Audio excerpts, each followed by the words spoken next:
పలుకు తెలియనిది మాటున ఉండే మూగమది కమ్మని తలపుల కావ్యమయే కవితలు రాసే మౌనమది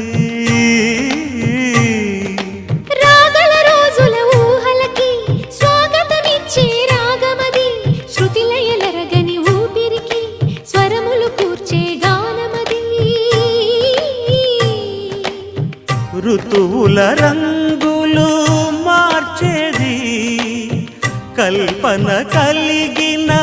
మది భావం బ్రతుకును పాటగా మలిచేది మనసున కదిలిన